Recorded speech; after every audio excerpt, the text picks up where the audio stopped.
Check muna natin. Mic test. Hey, hello. Try daw natin. Sorry. Hindi ko pa pala na-on. There you go.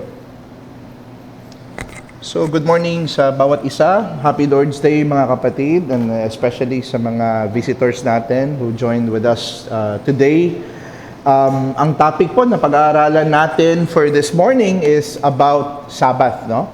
The doctrine of the Sabbath is being placed with high emphasis dito sa Reform Circle, mapa-Reform Baptist, Reform Presbyterian.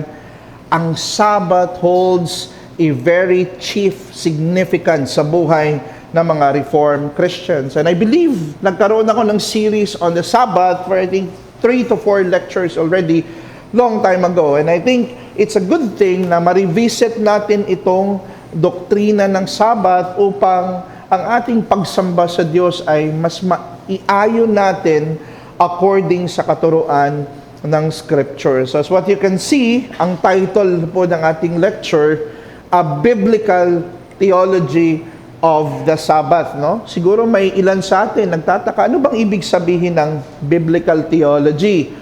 Maybe some of you nakarinig kayo ng systematic theology, di ba? Anong pagkakaiba nito sa biblical theology, no? Kung ang systematic theology, mga kapatid, yan yung kabuuang katuruan ng Biblia. For example, doctrine of sin. Now, sa doctrine of sin, titingnan mo ang lahat ng mga portion sa Biblia kung anong sinasabi patungkol sa doctrine of sin, and then therefore you have the doctrine. Systematic theology po yun, no? Sinisystematize mo yung lahat ng katuruan or ang lahat ng verses sa Bible na nagsasabi patungkol sa isang doktrina.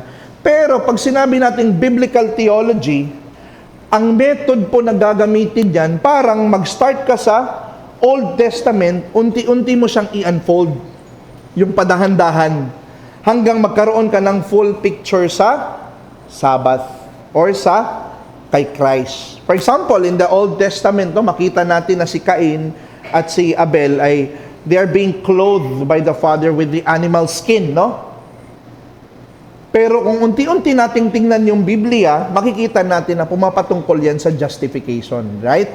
Na we are being clothed with Christ's righteousness. So, ganong method, mga kapatid, ang gagawin natin ngayon in order for us to understand the Sabbath from the Old Testament papunta sa New Testament. So, try lang natin kung makapunta tayo sa New Testament. Pero kung di natin kaya sa oras, we'll stop wherever we have to stop. Okay?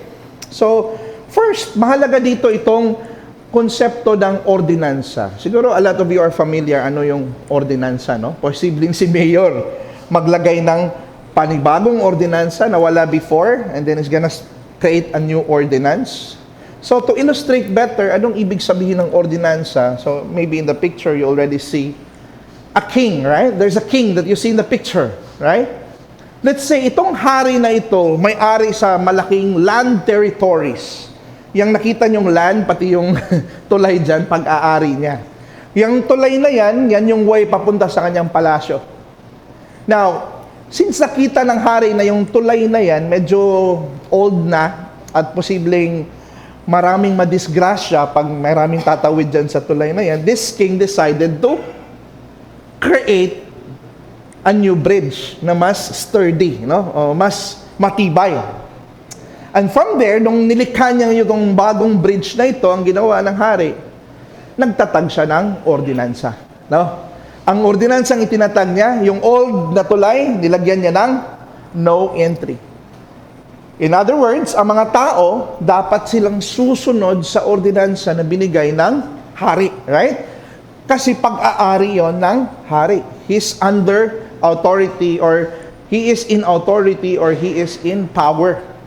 At yung new bridge na yan, naglagay din siya ng ordinansa na this is the way you should go. So from there, nakakuha na tayo ng idea ano yung ordinansa, di ba? Ano yung mga alituntunin, or I don't know if that's the right Tagalog term, or dapat gawin ng tao na itinatag ng nasa otoridad. Okay? Yan ang kahulugan ng ordinansa. Now, basically, as an introduction, ang pagsunod natin sa ordinansa, mga kapatid, if we follow and keep the ordinance, ekspresyon niya natin sa ating pagkilala sa otoridad ng nagtatag ng ordinansa. So if you keep the ordinance, you respect the one who established the ordinance. And typical yan sa local government, tatatag sila ng ordinance. Meron ding school ordinance, di ba? School boards and even parents. No? Nagtatag din sila ng mga certain rules na dapat gawin ng kanilang mga anak. No? Kasi sa bahay, meron tayong house rules, right? Na tinatag ng mga magulang. Those are ordinance. Pag hindi yun sinunod ng anak, ibig sabihin, hindi nirespeto yung anak ang otoridad ng kanyang parents. Ang mga ordinansang gawa ng tao, ito lang yung kaibahan, mga kapatid, no? Ang mga ordinansang ginagawa ng tao, karaniwan ay nagbabago. Okay? It's changeable. Dahil hindi perpekto ang tao na nagtatag, no? There will be a time na ma-realize niya, hey, mukhang marami yatang problema mag-a-arise sa ordinansang itinatag natin. Kailangan yata natin baguhin o i-adjust o i-modify. That's what we do, right? At sometimes, ang ordinansang itinatag natin, nakakome up natin by development.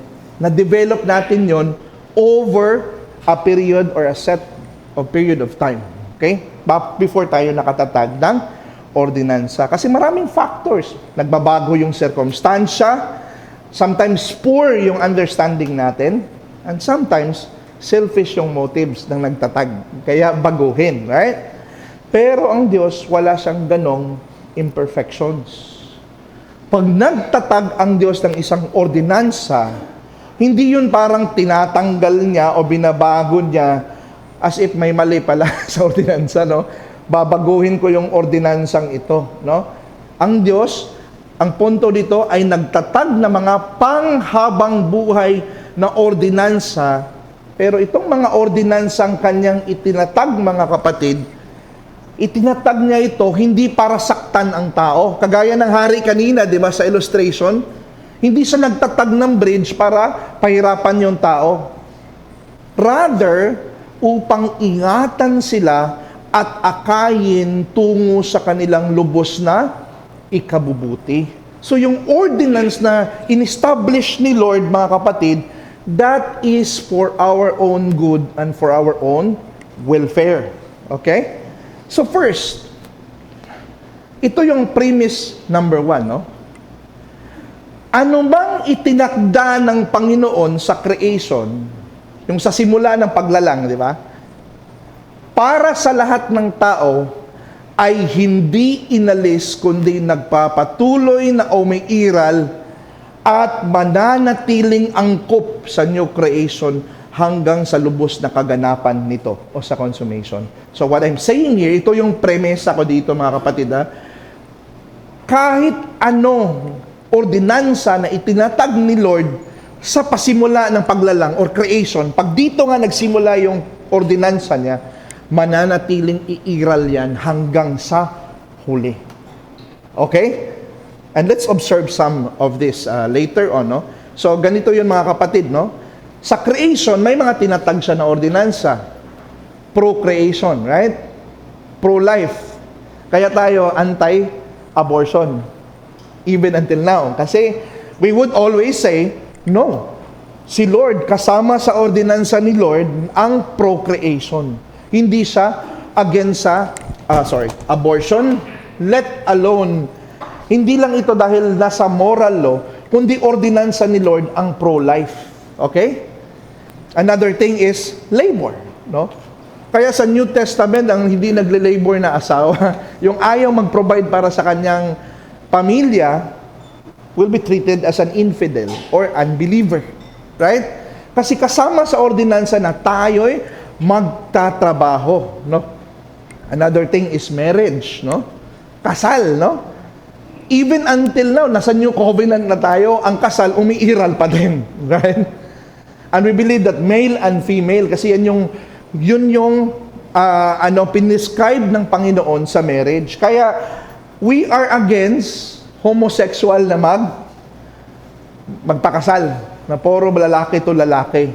And the always argument that we have, kasi ang disenyo ng Diyos sa simula ng paglalang, male and female. Hindi male and male, right?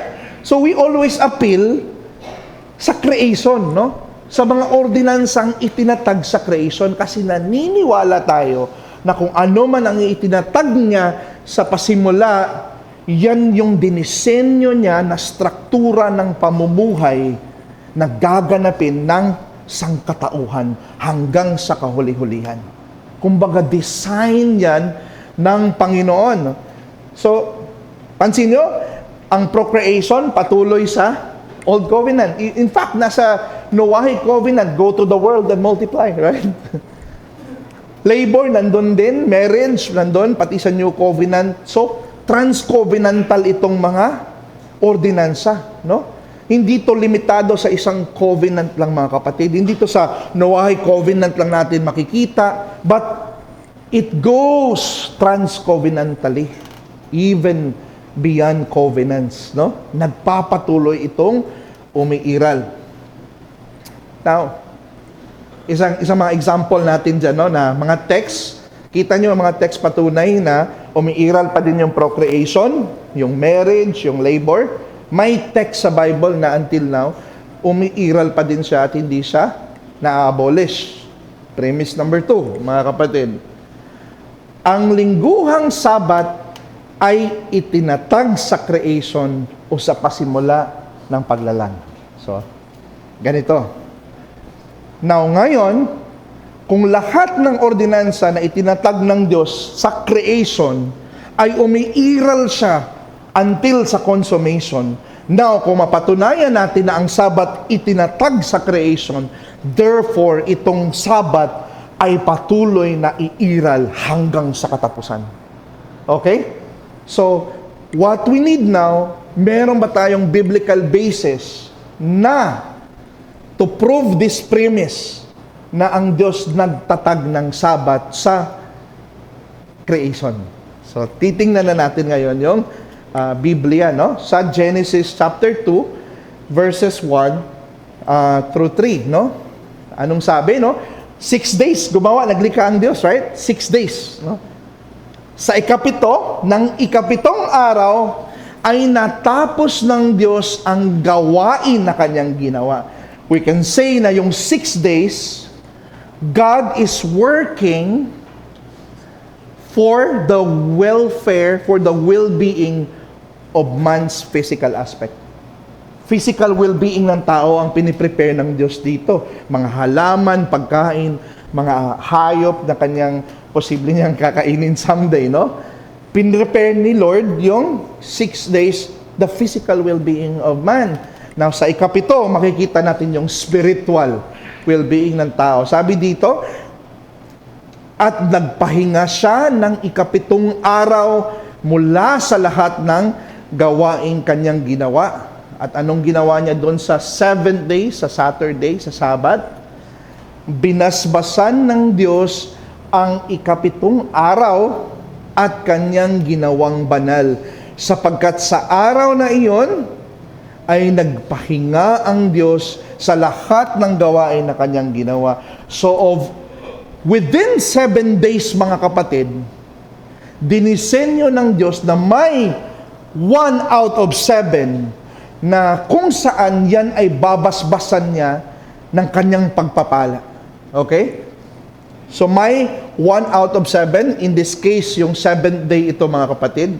Ito yung araw. So itinatag ang Sabat, titingnan muna natin, mga kapatid, no, ano yung purpose ng Diyos sa pagtatag ng Sabat. Okay? Ano kaya ang reason niya, bakit tinatag niya ang Sabat sa creation? Itinatag ang Sabat na may kaakibat na basbas ng pagpapala. That is what is being meant by God blessed the 7th day. Di ba ang recipient ng blessing, hindi naman day, tao, right? Hindi pwedeng ang day ma-blessed. Anong meron kung ma-bless ang day? Hindi. Para sa tao yung blessing na yon. In other words, that day, dinesignate niya yung day na yan as a day of blessing. araw yan ng pagpapala, ang Sabbath day, mga kapatid. No? Yan yung original niya na disenyo sa Sabbath. So important to note, nung pinagpala ng Diyos ang mga ibon, no? Makikita natin sa Genesis before this part, right? Nung pinagpala ng Diyos yung mga ibon sa himpapawid, mga nilalalang sa dagat at maging sina Adan at Eva nung paglalang, nagresulta ang blessing ni Lord sa kasaganahan at pagiging mabunga. So in other words, following that same line of thought, nung binless din niya yung Sabbath, yung kasaganahan, blessedness, either in our spiritual aspects, ay nandun siya, mga kapatid. God is there in the Sabbath to bless. Yun yung sinabi doon, no?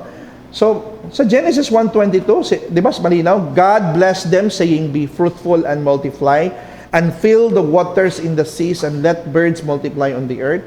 Genesis 1:28, "And God blessed them, and God said to them, Be fruitful and multiply." You see that? Sumasagana, right? When He blessed. So, sa araw ng pagsamba, may kasaganahan tayong natatamasa, mga kapatid, no?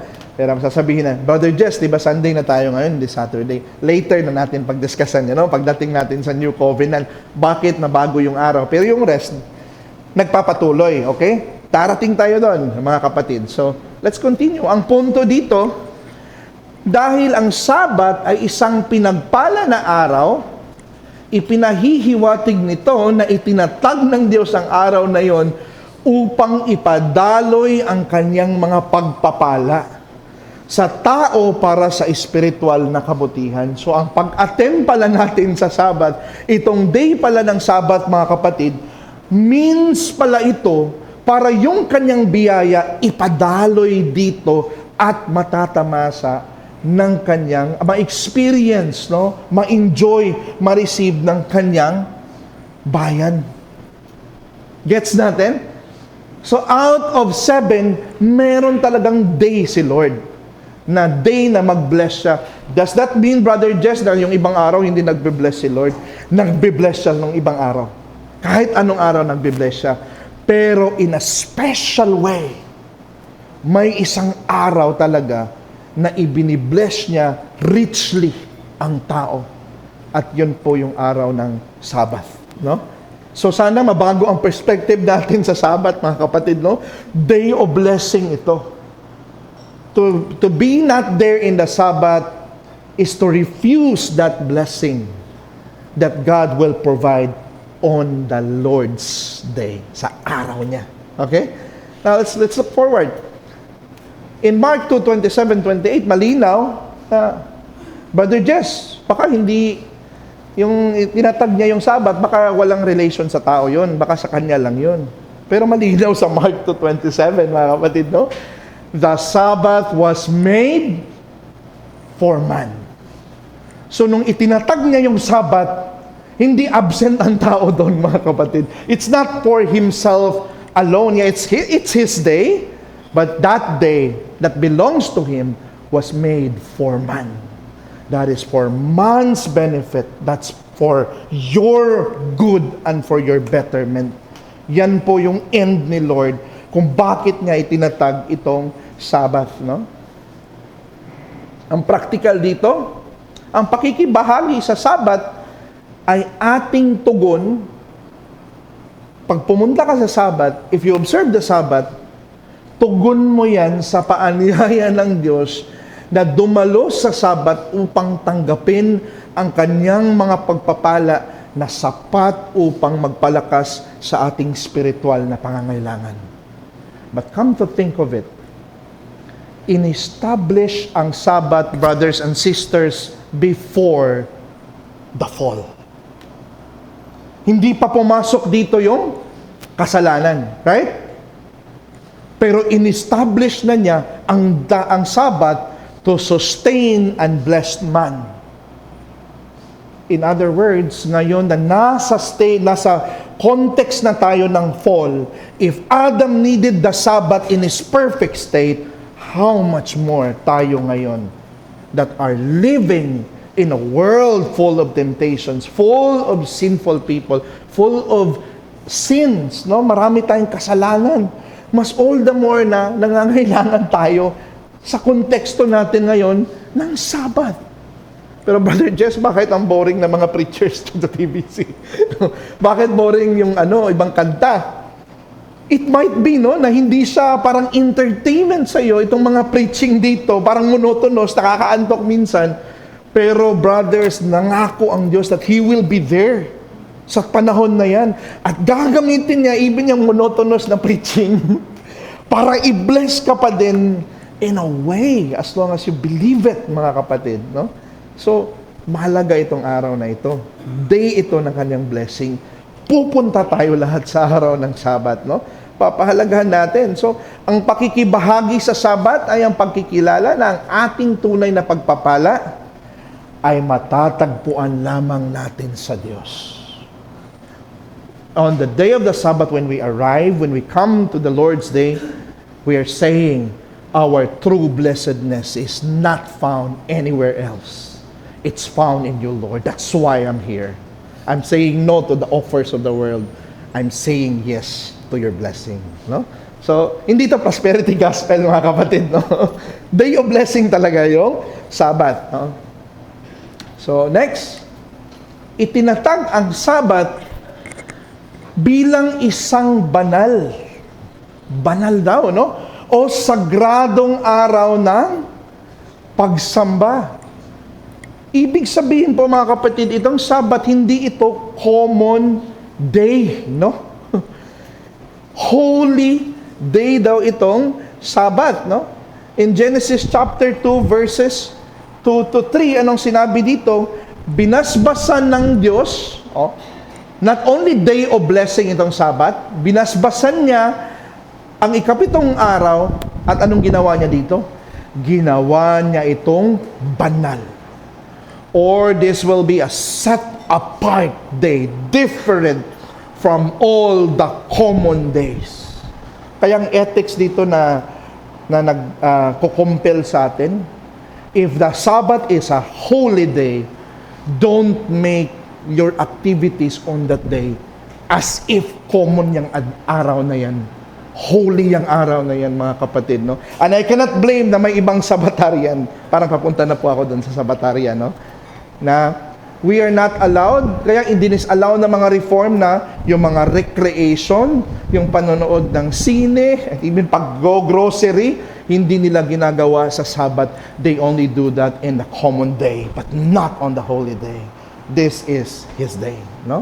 So that's how we separate that day na tinitreat natin. Banal ito, sagrado ito, iba ito sa common na araw, no? Kaya maganda na ang church din, hindi rin siya half day, no? Kasi may tendency na mga members, pag half day, Sabbath day tayo sa, hanggang alas 12, after alas 12, common day tayo ulit, manood tayo ng sine, no? Hindi siya nahahalo yung day. But you can disagree on me on this, mga kapatid, no? Pero parang yun yung nakikita ko na implication. So, next, important to note na itinalaga ng Diyos ang araw ng Sabat bilang sagrado o banal. Yes, that's what I said. Nangangahulugan ito ng araw ng pagsamba, banal na araw, hiwalay sa karaniwang araw. Ang punto, ang araw ng Sabat ay araw ng banal na pamamahinga. Ito ay banal sa dahilang inihihiwalay ito para sa napakahalagang layunin ng pagsamba. No? So, in the Lord's Day, before the Lord's Day come, to hallow this day, to make it holy, you have to make sure that when that day cometh, no, pagdating ng panahon na yan, my body is ready physically to give full diligence to hearing the word, to be serious and diligent sa araw ng Sabat, no? And that's how you worship God, no? Ang mga concerns mo sa common day, hindi mo dinadala sa holy day. You leave it there and focus only on God. Focus only on His Word. Kung may mga conversation about God's Word, the gospel, the truth, no? That's how we honor the Sabbath. Practical, nagtuturo sa atin, huwag tratuhin ang Sabat na parang karaniwang araw. Magporsige tayo na ialay ang ating buong pansin upang hindi mahati sa pakikinig sa mga salita ng Diyos, no? Kasi parang sa Book of Amos, no, habang nag-a-attend sila ng Sabat, sabi nila, kailan kaya tumatapos tong holiday na to? Meron pa akong business doon na gagawin, no? May transaction pa akong gagawin, may ibibenta pa ako. Hindi po yun paghalo sa Sabat, no? Dinadala mo yung common day sa special day, sa holy day. And I'm not saying this na perfecto ako na observer sa Sabat. Para to sa atin lahat, mga kapatid, no? I am saying this to myself also, to hallow this day. So dahil ang araw ng Sabat, banal na araw, nararapat lang na ihanda ang ating sarili sa pagdating ng araw na ito. No? That's why yung iba, medyo naka-extreme lang ng konti, pati pagpagasolina, ayaw na nila pagpagasolina ng Sunday, no? Nagpo-full tank na sa Saturday, no? Kasi parang nasobraan siguro yung paghalo sa Sabat. Pero it's not bad, right? Nagluluto na lahat sa Saturday pa lang kasi this day is a special day. No? Parang ganun yung treatment nila. So, sa Westminster Shorter Catechism, the Sabbath is to be sanctified by a holy resting all that day, even from such worldly employments and recreations. No? So, baga sa Westminster, bawal yung mag-swimming sa Sunday. Siguro okay lang pag may baptism, no? Na maligo talaga. Pero, yung mag-swimming after ng Sabat, gagawa ng mga common, hindi siya in-advise, no? Even ng mga Presbyterian. As are lawful on other days, spending the whole time in the public and private exercises of God's worship. Except so much, kung doktor itong taong ito na kailangan may operahan siya, may doktor kami sa PRBC na minsan nagdala pa ng yung pang surgeon na kapatid, no? Pero nagmamadali sa Sabat kahit late, nandun siya, no? So, works of mercy yun, naintindihan namin na late siya and sometimes wala kasi may call talaga na ooperahan niya kasi surgeon no? So, yun yung mga exemption sa Sabat, mga kapatid. Pero, yung iba, ang ginagawa ng particular Baptist, sinilip ko yung mga dokumento. Ang ginagawa nila, public worship sa morning until afternoon. Sa gabi, anong ginagawa nila? Nagfa-family worship.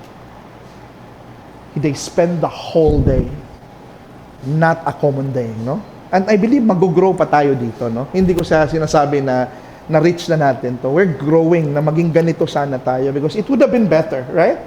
It's better. So, itinatag ang Diyos ang Sabat, hindi ba para sa Israel lang yan, brother? Hindi, para po ito sa lahat ng tao. For all men. At ganito yun, mga kapatid. Pansin nyo sa Genesis 1:26, lalangin natin ang tao sa ating larawan ayon sa ating wangis at magkaroon sila ng pamamahala sa mga isda at sa mga ibon at sa mga hayop. So, important to note there na tayo bilang nilikha na may wangis ng Diyos, sila ay inaasahan na tularan o gayahin ng Diyos sa kanyang karakter at gawa. Have you ever asked yourself the question, can God finish the creation in one day? Can He do that? Isang araw, kaya niyang gawin? Yes, He can. Less than a day, less than an hour, by just one single word, tapos na yung creation. Pero napansin ba natin na He created the world 6 days, including man, right? Anong meron sa 6 na araw na nagtatrabaho ang Diyos? Anong punto niya doon? At sa ikapito, nagpahinga siya. Kasi tayo na mga image bearer ng Diyos, yun yung pattern ng existence natin na kukopyahin ng tao bilang nilikha sa kawangis ng Diyos. Yun yung pattern ng buhay ni Adan, na doon sa garden, he is going to work in 6 days, but he will always stop working on the 7th. He is going to rest. Kasi yun yung ginawa ng Creator. Yun yung pattern na binigay ng Creator para gayahin ni Adan. Okay? So, ganito, no? In working or labor, Ganyan siya, ganyan niya inimitate yung Diyos, no? In working or labor, nagtatrabaho, 6 days. In weekly rest. Out of 7, there's 1 day of rest, no? In their time, it's the 7th day sa kanilang covenant. So, ang punto, dahil ang mga tao ay may wangis ng Diyos, mayroon silang kakayahang makipag-ugnayan at makiisa sa Diyos sa araw ng Sabat. Okay? So, yeah, another case, the Sabbath was made for man, and not man for the Sabbath. Ngayon, no? Meron tayong mga kapatid sa in-city or New Covenant Theology. Kapatid natin sila, no? Hindi po sila naniniwala na ang Sabbath ay applicable, no? Sa ating time. And one of the arguments they're saying, nung matapos daw nilikha ng Diyos ang sanlibutan at nagpahinga siya sa 7 araw, ang mga patriarka daw sa sumunod na yon, wala daw tayong mabasa sa Biblia na nag-keep si Abel at Cain ng Sabat, si Abraham ng Sabat, wala daw sa Biblia, no? O si Adan, no? Kanina na-argue na natin kay Adan, no? Na kaya ginawa, ang 6 days niya ginawa ang pattern, 7th day nagpahinga, kasi yun yung pattern na binigay niya kay Adan. So ngayon, titingnan natin, no? Adam kept the Sabbath. I think na I argued this already. So, punta tayo dito kay Cain, no? Would you agree, would you believe na itong si Cain at si Abel, nung nag-sacrifice sila, ginawa nila yon on the Sabbath day? Okay. Titingnan natin mga kapatid, no? Because I'm going to argue na nung nagsakripisyo si Abel at Cain, ginawa nila yon on the Sabbath day, no? So let's look at the proof for that, mga kapatid. Okay. Anong sinabi? Sa paglipas ng panahon, after a period of time, a set of days, no? Ay nagdala si Cain ng isang handog ng Panginoon mula sa bunga ng lupa. This is the offering, right? Kung babasahin mo siya sa English, sa Tagalog, hindi mo mapapansin yung Sabbath. Pero kung titingnan mo siya sa Hebrew, maging maliwanag siya, no? Ano bang sinabi dito, no? Yang sinabi doon na after the process of time, yung time dyan, mga kapatid, sa Hebrew, galing yan sa word na yom. Pansin nyo yung sinabi sa Day of Atonement. Anong tawag ng Day of Atonement? Yom Kippur. Yun yung tawag, right? Kasi yom means day. Ang plural niyan sa Hebrew, mga kapatid, is yamen. And the word yamen is exactly ang nakikita natin dyan, no? It's miketz yamen. So you have days, right? Days, plural, okay? Ito yung kinoconsider ni Pastor Rodel na standard dictionary sa Hebrew, the Brown Driver Briggs, mga kapatid, no? So, anong sabi niya doon sa in the process of? Ang sabi doon, at the end of, yan yung meaning ng kits, mga kapatid. Ang Net Bible, no, sa kanilang notes, sinabi nila, ang pinakatamang translation is, at the end of days. Pagkatapos daw ng set ng days. So you have that yamen, and also at the end of, right? You have that in Brown Driver Briggs nga. Yun yung ibig sabihin niya. So ngayon, ang interpretation natin, ang salitang Hebreo na yamen o mga araw, ay tumutukoy sa literal at magkasunod na mga araw at ang linggo ng paglalang na nagtatapos sa Sabat. Ang end nito yung Sabat. Ngayon, maraming commentator nagsasabi na ang meaning niyan, Brad, year daw, at the end of the year. No? Kaso, sa Genesis 1, ginamit na yung word na year in season, times, and year. Kung yan yung intention ni Moses when he wrote that, he could have written year at the end of year. Bakit days ang ginamit niya, yamen, na ang gamit niya dyan sa Genesis 1, literal day yan? Diba? May nagsasabi na end of the harvest, pero ginamit din po niya yung harvest elsewhere sa Genesis, time ng harvest. Pero bakit iba yung language dito? That shows na si si Abel at si Cain, mga kapatid, they were observing, they were offering it at the end of days, that is in the Sabbath day. Miketz yamin, mga kapatid, no? So, I think bago ito sa inyo, no? Ngayon, pero si Abraham, Brad, hindi naman nag-keep sa Sabbath, no? Actually, si Abraham, mga kapatid, nag-keep siya sa Sabbath, no? Hindi man masyadong clear, pero nag-keep siya sa Sabbath. At meron po tayong argumento doon, no? In Genesis 26:5, because Abraham obeyed my voice, Genesis 26:5, right? Because Abraham obeyed my voice and kept my charge, my commandments. Tingnan nyo yan, my charge, my commandments, my statutes, and my laws. Yung set na yan, tandaan nyo yan, mga kapatid. Let's look at Deuteronomy 11:1. You shall therefore love the Lord your God and keep His charge, keep His statutes, His rules, His commandments. Pansin nyo?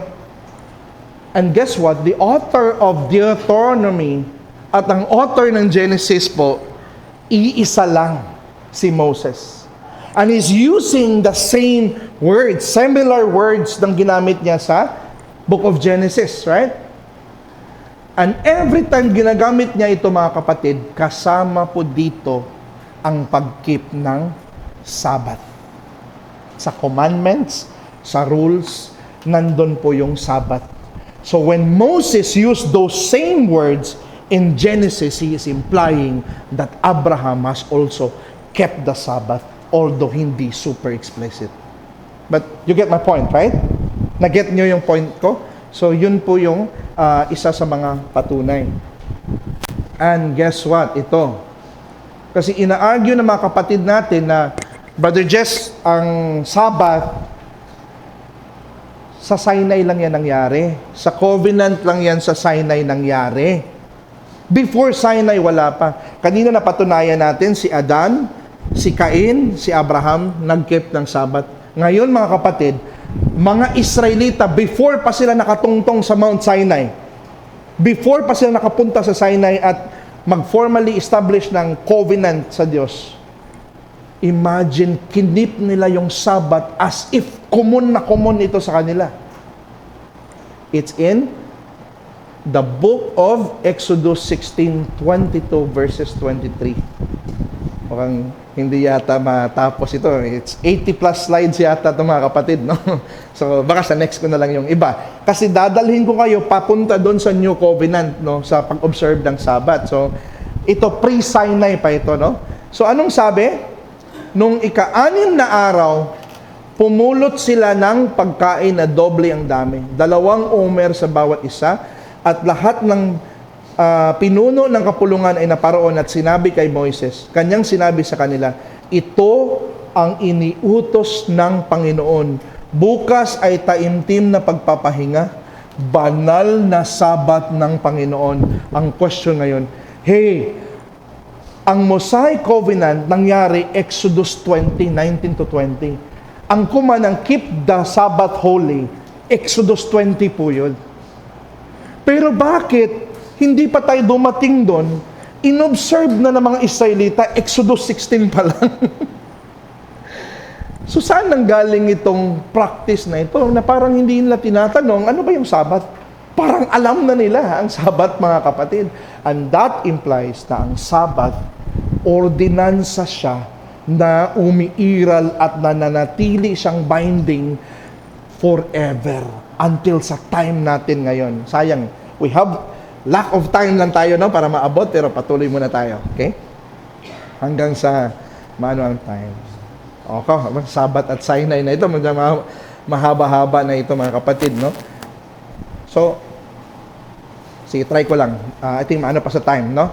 So, na-establish natin the Sabbath inobserved before Sinai, sa time niya ni Abraham. Ngayon, ang pag-observe ng Sabbath sa panahon sa Sinai. sa bukid ng Sinai. Nung nagtipan na ang Diyos sa Israel, ano nangyari dito? So alam natin ang story. Tinuturo natin sa mga kabataan, mga kapatid, no? Kung anong nangyari sa Exodus, right? Tinuturo natin na nakalaya ang mga Israelita sa Exodus, right? At nung pinalaya sila ng Diyos, nakipagtipan ang Diyos sa kanila, right? So important to note, dito sa Sinai, mga kapatid, merong espesyal dito sa Sinai na nangyari at konektado sa Sabat. Because in Sinai, nung time na yun, mga kapatid, inobserve nila ang Sabat sa pag-alala na ang Diyos ang creator ng lahat ng bagay. He rested and He finished the creation. Pero dito, may additional significance na ang pag-keep nila ng Sabat. And we're going to prove that, okay? Meron ng covenantal relationship with the nation of Israel. He now relates to them not only as a creator, but also as a redeemer from the bondage of Egypt. Ang pag-keep na nila sa Sabat ngayon, hindi lang pag-alala that we have a creator. This day is the day of creator, but this day is the day of the redeemer. Inalala na nila ngayon ang ligtas ng Diyos sa kanila sa bondage. So dito, pansin nyo, sa Exodus 20, sa pagiging creator ng Diyos yan, ang reason ng pag-keep nila sa Sabat, no? For in 6 days the Lord made an heaven and earth, the sea and all that is in them, and rested on the 7th day. Therefore, God blessed the Lord's day, the Sabbath day, and you have to keep it. Dahil creator ang Diyos, right? Pero tingnan natin dito sa Deuteronomy 5:6, ito na yung nadagdag doon sa pag-keep nila ng Sabbath, no? Ako ang Panginoon mong Diyos. Ito na yung prologue ng Sabbath na nilagay ng Diyos. Ako ang Panginoon mong Diyos na naglabas sa iyo sa lupain ng Ehipto mula sa bahay ng pagkaalipin. Redeemer na sa Egypt, right? Sa bondage na sa Egypt.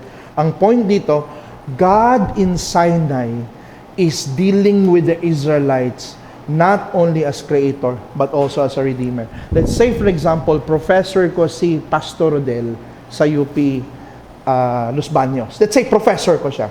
My relationship to him is student and professor. Right? Pero nung naging Christian ako, napunta ako sa TBC, si Pastor Rodel, naging pastor ko. Right? So, ang treatment ngayon, member and pastor. Sheep and shepherd. Right? So, nagkaroon ako ng additional relationship sa kanya than my relationship to him sa school. Now, ganun po yung, in the same way, ganun po yung Israelite. Ang mga Israelite has that relationship with God as their creator, but in Sinai, ang relation na nila is redeemer na nila ang Diyos. Okay, one more minute. Ang pag-obserba ng Sabat ay nagkaroon ngayon ng karagdagang tipan o covenantal na katangian para sa mga Israelita dahil sa dagdag na ugnayan ng ibinigay ng Diyos sa kanila. To summarize na lang. So every time sila, mga kapatid, pumupunta sa Sabbath day, naalala nila yung kanilang pagka-bondage. Inaalala, they will be moved to pity themselves na dati under tayo sa isang tyrant na Pharaoh na pinapahirapan tayo at hindi tayo binibigyan ng pahinga. And this day is the day of our freedom. The day na liberate tayo sa ating pagkaalipin. Kaya memorial yon sa kanila yung araw ng Sabat, mga kapatid. Hindi lang nila kinikilala na creator ka, kundi ikaw ang Panginoon. Ikaw ang redeemer sa kanilang buhay, sa buhay nila. Now ngayon, mga kapatid, since anino ito sa kinikip natin na Sabat ngayon, no? So in the Sabbath day din, mga kapatid, when we keep the Sabbath, nawa maalala natin na dati hindi tayo kayang mag-worship sa Panginoon at hindi tayo katanggap-tanggap ang ating pagsamba sa Kanya. But Christ as a Redeemer set us free from the bondage of sin, and that's why we are here freely serving God. Nawa maalala natin na we were sinners before at pinalaya tayo ng Diyos. At ito yung sagisag, itong pagsamba natin sa Sabat, sa gisag natin na diniklara na tayo that we are being freed by Christ. I want to go to that, more of that details. It's a very lengthy slides, no, papunta sa New Covenant, but we're gonna continue at some other time. Okay? So, thank you mga kapatid, and we're gonna open for question and answer first. I hope that you learned something from it, no, about the Sabbath. Or maybe you have some clarifications or additional insight sa Sabbath na naituro ngayon. Feel free mga kapatid. I think 2 questions siguro pwede. Sige po kapatid. Test. Go brother. Kasi, compare doon sa evangelical na pinanggalingan ko. So, hindi, okay na sa akin yun. Naiintindihan ko na yung kalaking talaga ng pagkakaiba. Kasi kami tuwing half day lang. Kung sa pagdating na hapon, kahit ano, gawin mo na. Yeah. In 12 years na naging pastor nila ako doon. Pero nung napunta ako nga ako sa Reform, naging member kasi kami ng ARCP, Alliance Reformed Church of the Philippines. Pero Continental Reform siya. Okay. So, doon sa Continental Reform, ganito rin kami. Maghapon kami nag-worship. Pero dahil nandito nga ako sa Baptist Reform, pero nag-start kasi ako dito June. Simula nung June, hindi pa ako nakaka-attend ng hapon. Based on sa pagtuturo natin dito sa pag-aaral, na talaga naman naiintindihan ko na talagang yung buong araw ay dapat maghapon talaga sa church. Right. Ngayon, the question is, kung hindi ba tayo nakaka-attend ng halimbawa, half day lang, hindi nakaka-attend sa hapon, matatawag ba siyang kasalanan o pagkukulang? That's a very good question, brother, no? So, mayroong mga churches na, I think, depende, no? Depende yon. May mga churches na, for example, wala silang pastor, no? Kulang ang kanilang pastor. Tapos, yung kanilang preacher na nagpe-preach ngayon, hindi kayang mag-prepare ng 3 message per week. Let's say gano'n, no? Ang kaya niya lang, mga isa lang muna kasi hindi pa siya trained. So, their Sabbath, they use it, half day lang muna yung kanilang Sabbath, no, ang ginawa. Sa akin naman, kung ang end nito, ang intention nito is mga ganitong special case, hindi naman siguro siya kasalanan.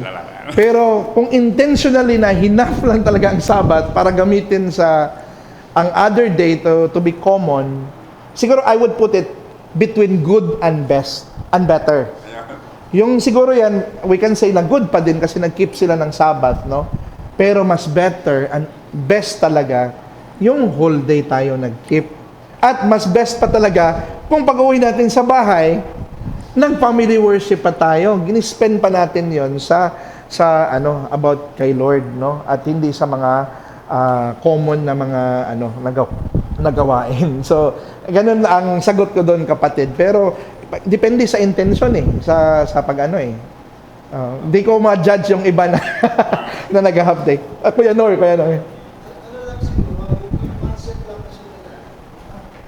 Please. yung concept ka talaga ng Sabbath is, sabi ni J.I. Packer, may 7 araw. Gawin mo yung 6, akin yung 1. Yeah. So, that's simple, ano? So, i-define na lang natin yung, huwag na tayo maging legalistic kung anong ginagawa. Right. Pero, the point is, akin yung 1. Amen. Sa akin lang yun. And you judge on it, on how you will do it. Yeah, that's very true. That day belongs to Him. Kaya even sa New Testament, no, ang tawag Lord's Day. Kasi yung day, kay Lord yun, no? So, Brother Francis, mayroon siyang Tapos naalala ko rin po, may mga cases po talagang hindi naka-attend. Usually, kina-qualify natin siya sa works of mercy or works of necessity. Works of mercy, halimbawa may mga nagkasakit tayong kapatid or kapamilya, so we have to tend to them, hindi tayo makaka-attend. Works of necessity, may simplest I can think of is emergency sa trabaho, especially if life-threatening or makaka-affect na siya sa buong nation, then you have to address it. However, despite those two, yung dalawa ay, kung habitual siguro yung pagiging absent, medyo delikado na rin yun, I think, on the part of the member or on the part of the Christian. Sa mga ganung I think yun simply put, like yung sinabi ni a while ago ni Tatay na yung isang day talaga is set out for the Lord. So if you cannot keep that habitually, I think you have to reassess yourself. Of course, sa ating part ng mga kapatid, we cannot immediately judge yung ating mga kapatid.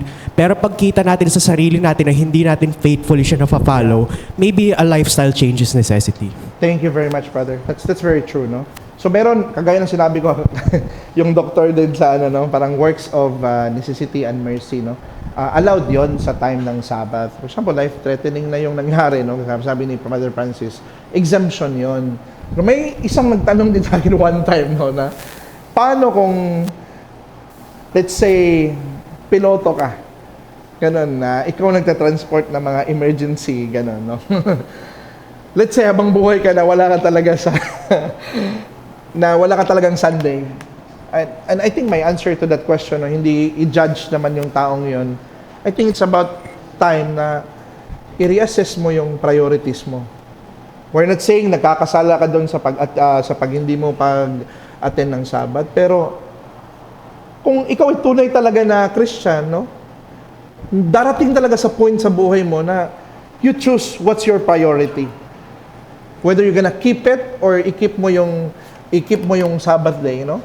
Kasi kung ako siguro nasa sitwasyon, pero it is called bragging naman, no? Kung sasabihin ko, kaya kong i-let go yung mga bagay na yun, no? Nasa biyaya lang naman ng Panginoon. I think the best way is i-reassess mo yung, sabi ni Brother Francis, ano yung priorities mo? And then, kasi itong mga kita sa mundo, mga pera na nakukuha natin sa mundo, panandalian lang ito, mga kapatid, no? At napakahalaga ng Sabat na na-neglect natin. So, yan. I think that should do it. Overtime na tayo. Pasensya na sa mga, you can ask questions later na lang. And we're gonna continue this one soon enough. Darating tayo doon sa Kings. Paano in-observe ng mga Kings, ano yung mga pangako about sa Sabat ni Jeremiah and whatnot. So, I hope that you will be excited also of that. Let's pray to the Lord. Our Father of Heaven, Lord, to you we find our true rest in the finished work of your Son, Jesus Christ. And thank you for Him, that because of Him, Lord, we can reach to you. We can call you out as our Father. And we can lay our weary heads na napagod sa previous days of working at sa pagkikipaglaban sa kasalanan. Salamat na nag-offer ka nito, Panginoon, para kami i-bless, kami i-sanctify, and also kami i-keep, Panginoon. Palakasin mo yung iglesia mo, Panginoon, at tulungan mo kami na maging faithful kami sa pag-obey ng Sabat, sa pagkilala namin na itong araw na ito ay araw mo, Panginoon. Thank you for this, and may your name be glorified in our midst, and prepare us also for the service later. This we thank you in Jesus' name. Amen. Praise God.